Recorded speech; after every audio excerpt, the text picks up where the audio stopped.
Fortnite just revealed new information regarding the live event, what to expect in Chapter 5, and many more Easter eggs that you definitely can't miss out on. And well, if you want the new series skin or other upcoming skins, I am gifting 5 subscribers every single day who drop a like, turn on all notifications, and leave a comment with their epic ID. Huge thank you to these awesome viewers, and if you guys want to really make my day, type in Doom in the Fortnite item shop right now. It takes 2 seconds and I appreciate it a ton. So it turns out there were a few hidden map changes that are hinting towards the live event, but first I need to tell you about the ice that is melting right by the jungle biome. You can actually see and hear the water dripping from the glacier in game, and yes, this is a brand new change. If you take a look at the difference of the minimap versions between the updates, you can see some of the snow disappearing as well. So why is this happening? Well, our best clue is that the extreme heat is coming from under the map because the 0 point was revealed this season and it came with a 0 lava file that we haven't been exposed to in game quite yet. Combine this with the immense amount of volcano and lava related cosmetics in the battle pass, and it seems like when Optimus Prime said this island was doomed to collapse, he meant it literally. This reality is doomed to collapse. Another Easter egg that loosely connects to the ice melting is if you go up to Vulpes as the Ageless, he'll say, "We took care of Snowheart in the icy red night. Now you owe me a favor or two." So could the Aegis be the one trying to take over the snow biome area? He has an official Fortnite skin concept of him wearing a winter coat too, so it kind of makes sense. Hopefully we find out what he's been up to soon regardless. Now I did mention in my last Easter egg video that the Herald's tree can no longer be found on the island, which means it probably fell into the map when it was cracking open, but it turns out there is even more to this Easter egg. If you go to the exact location on the map of where she was last season, pay attention closely and you'll hear a mysterious sound effect that is named Mystery Deconstructed Chime in the files. Now compare this sound to the Herald's theme from Chapter 3 Season 4 and it sounds eerily similar. Even crazier, it sounds like the noise heard when the Cube event started all the way back in Chapter 1.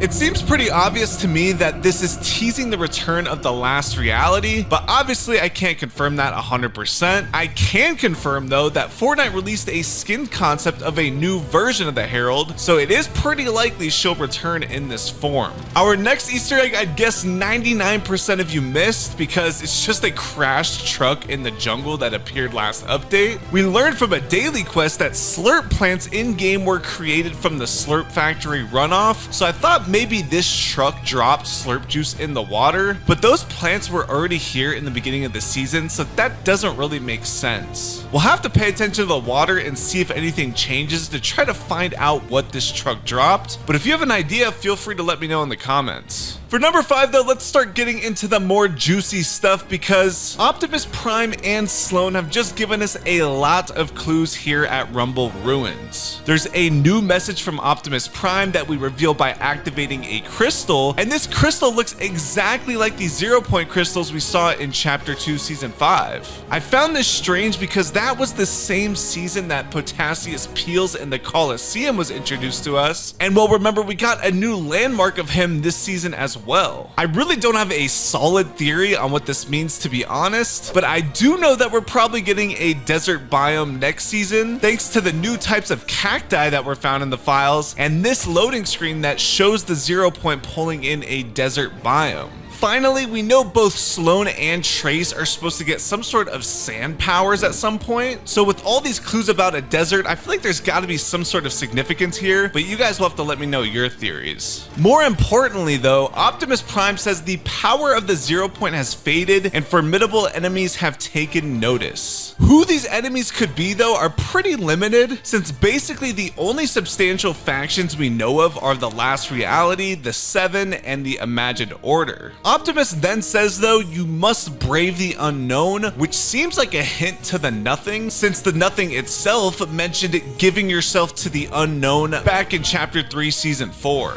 We know that nothing is affiliated with the last reality in some way, so it's pretty likely they are one of the enemies Optimus is talking about. Optimus also says in a new radio transmission that Sloan, who he calls an unlikely ally, is the only one that knows the path forward. The fact he calls her an unlikely ally, though, makes me think he knows she was a part of the Imagined Order and therefore considers the Imagined Order an enemy too. But why would Sloan know the path forward? Does Optimus know that she can power the apparatus, or is it something else? We know the apparatus is some type of telescope and possibly more, but our only clue so far of what it actually does is this artwork on a wall in the ruins. We can see it focusing on one of 5 circles, and it is revealing a pretty basic shape. The main theory going around is that the shape looks similar to the design of the cube's cradle, but obviously that may be a bit of a stretch. Since these ruins seem to have some ties to the last reality though, it does strengthen that possibility a bit, but I can't say I'm confident in that theory. If we take a look at the other piece of art in this area, we get a much stranger puzzle. The only connection I've seen anyone make is with Era, because if you look at the bottom of this design, you see a particular shape that was first seen in Era's skin concept. When we go to look at her in game though, she doesn't have that little charm on her hat, which is kind of weird. I did notice though that in her second style, she has an upside down triangle in the center of her dress, just like the Cube Queen has painted on her face. Interestingly enough, in her spray called Time Swirl, you can see the blue swirl has little cube particles going along with it, which the Cube Queen also has coming from her hair. And actually looking at Era's loading screen now, it says, "My ancestors beckon me toward my destiny." And well, you can see a statue behind her that is the exact same as the ones we see in game at the ruins. So yeah, she's definitely connected to this place. But finally, the fact the kinetic ore powers the telescope and the Cube Queen is literally made of raw kinetic ore convinces me that Era has a connection to the Cube Queen too now. However, I find it really strange that despite Era being most closely tied to the ruins, that she has no special NPC dialogues or mentions by other characters that tells us what side she is on or what exactly she's trying to do. It just got leaked that Sloan will have recorded dialogue during the live event, but the only live event in the files right now is codenamed Durian, and we just found out that chapter 4 will only have 5 seasons total. So since the event countdown isn't scheduled to begin until November 21st, it's looking like we're only getting one live event this chapter, and it will be the one that takes us into chapter 5. Luckily, Fortnite has told some content creators that in autumn and winter, quote, "We have prepared game content for you like never before, so be excited." Hopefully this means that the build up and the actual live event will be much better than Fracture, because I think most of us would prefer quality over quantity at this point. So how does the Devourer come into play in all this? Well, it turns out that he may have originally came from this jungle ruins area too.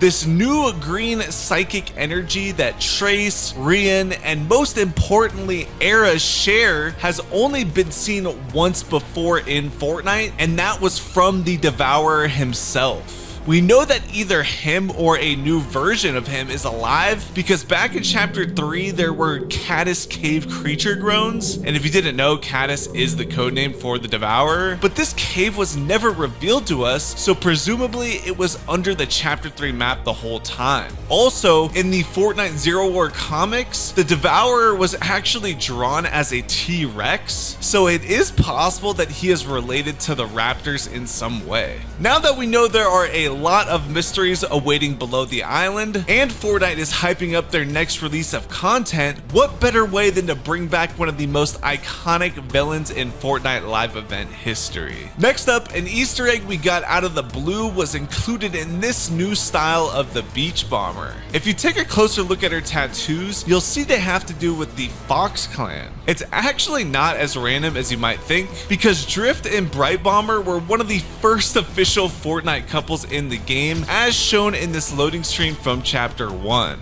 maybe the Fox clan will end up being relevant in the story again. And finally, a really obscure Easter egg is that if you take a look at the new Jules starter pack and compare it to the farm equipment found in Frenzy Fields, you'll see it is the same exact style. I'm not sure exactly how story relevant this is, but I'm gonna throw a wild theory out there and say that the luminaries who are helping excavate the ruins for Sloan are going to request Jules's more advanced farm equipment, and she will use this opportunity to steal the information first and bring it back to the Ageless or Midas. So drop a like if you learned something new, and then definitely check out this video if you missed it.